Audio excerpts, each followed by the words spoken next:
What is up, everybody? This is Stevie Breach coming to you here today. This is a video about the WWE Hall of Fame. I honestly know that, I do like the time of year when they announce the Hall of Fame inductees for Wrestlemania season each and every year. This year's class honestly looks like a top-notch class that I think can go up there with like WrestleMania 21 as like one of the best classes of all time that was headlined by Hulk Hogan and Roddy Piper.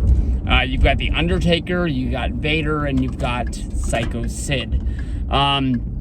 Easily three big legends in the history of wrestling. But last night on Monday Night Raw, they put in what I would like to say is the biggest head scratcher of all time. I'm not going to honestly come out and say that, this is the worst Hall of Fame pick of all time. I know that a lot of people like to pick between Vince McMahon's dad's limo driver that's in there. I know,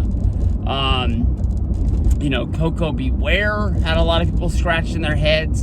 I'm going to say a lot of those people have history in wrestling that backs before my time, that I might not know the whole story. I might not know what Coco did on the independent circus before he came to the WWF. And I know that as I was a kid, I was always excited to see Coco Beware come out with Frankie, flapping their wings. But last night they came out and said Queen Sharmell is going into the WWE Hall of Fame.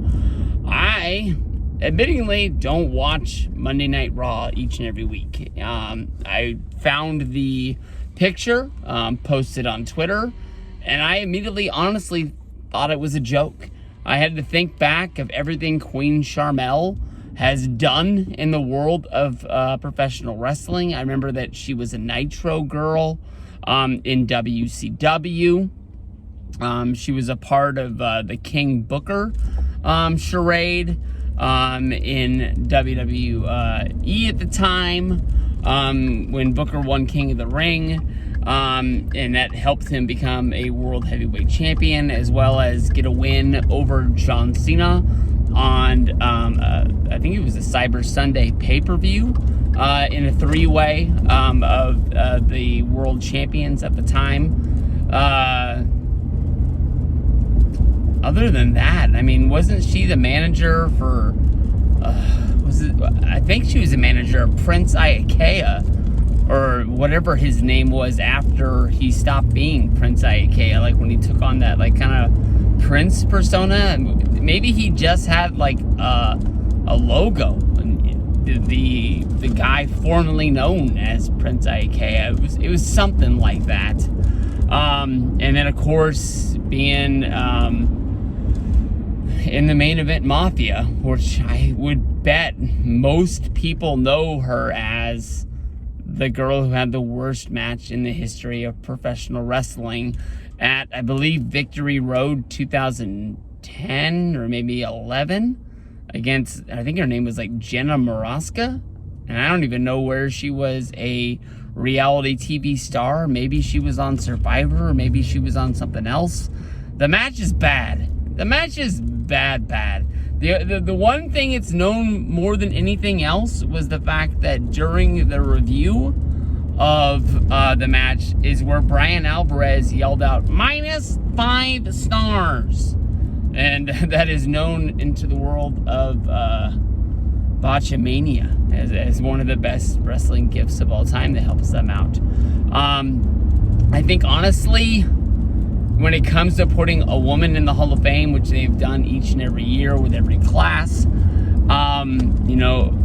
when Miss Elizabeth is still sitting on the sideline, even Sable still out there on the sideline, it doesn't make sense to put somebody in like Queen Sharmell.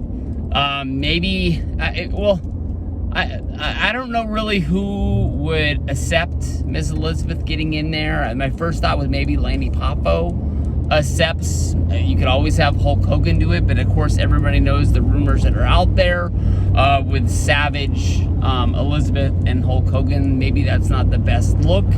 of all time. But when it comes to the biggest names in professional wrestling that are women, I think Miss Elizabeth is definitely right up there. Sable, what she did during the Attitude Era, even though it wasn't the best wrestling of all time, the storyline that she did with Mark Marrow started out as being, you know, revolutionary for women at the time.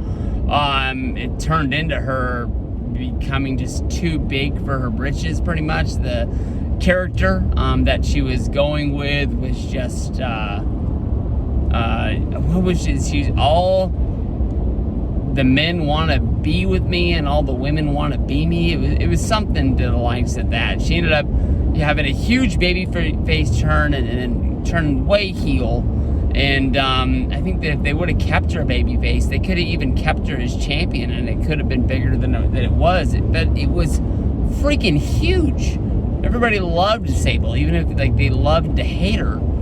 She was right there. But Queen Sharmell going in, I know she did more than this. Probably the Queen Sharmell phase with King Booker.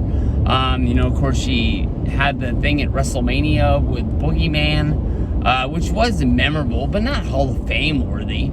I think, honestly, the biggest thing that she's been a part of was the Nitro Girls. I don't even know if she was an original Nitro Girl or if she came along, you know, once they started losing members and gaining members. Of course, that's where Stacy Keibler was found during their kind of like search for the next Nitro Girl. I don't know if maybe she got, you know, cleaned up in that mess. But I think, honestly, I know you have to bring like 10 girls or however many was on there, but the Nitro Girls is even something that should go into the Hall of Fame before Queen Sharmell. If they wanted to do that, I know it has to be weird with the speeches to have 10 girls share the microphone. Even if they just found a way to just have one of them speak and say thank you. If it was Kimberly, you know, DDP's ex-wife, that would be cool. She was like the leader of them. She was the one who pitched it to Eric. They got it off the ground. But I think that honestly sounds better. Her going in, I know this seems like every year somebody is becoming the first two-time this and that. Booker T, Ric Flair, Scott Hall, Hollywood Hogan, Kevin Nash. They're all two-time members of the Hall of Fame for tag teams or stables, this, that, and the other. But I think this is the first husband and wife duo. And in my opinion, I think that she's getting in just because of, you know, Booker T. My first joke that I made up within my mind was that, you know, Booker T must have been renegotiating his deal with WWE, and maybe he was asking for a raise, and they were doing the kind of cutback thing where they're like, hey, we can't give you a raise, but we'll put your wife in the Hall of Fame. That's a really bad joke. But that was one of the things I thought of. But I don't know. I mean, if Queen Sharmell is sitting at a table at WrestleCon, I'm pretty confident I'm not heading over to that table for a picture autograph combo or anything like that. But I don't know. It's a great accomplishment to her. I wish that on these I could say something really positive about her. I guess she was a good face for SmackDown when she was doing the Queen Sharmell thing. You know, she did the things with Boogeyman, Batista. I can't remember now. I guess that's all I really remember. But you know, hey, she's gonna be a Hall of Famer here in about a month. So you got to tip your hat to her one way or another. But those names, keep them on a list for next year. Miss Elizabeth, Sable, and the Nitro Girls as a whole. But then again, wow. When Queen Sharmell become the first two-time woman Hall of Famer after that, that's an accomplishment. I remember at one point thinking that maybe the Harlem Heat shouldn't go in just for the fact that I didn't think that Booker T deserved to be a two-time Hall of Famer, and I thought that was kind of a knock on Ric Flair, who I believe at the time was the only two-time Hall of Famer they had out there, and I thought that maybe he deserved to be the only one for the Horseman and himself. So we'll see. WrestleMania right up around the corner. Peace out, guys.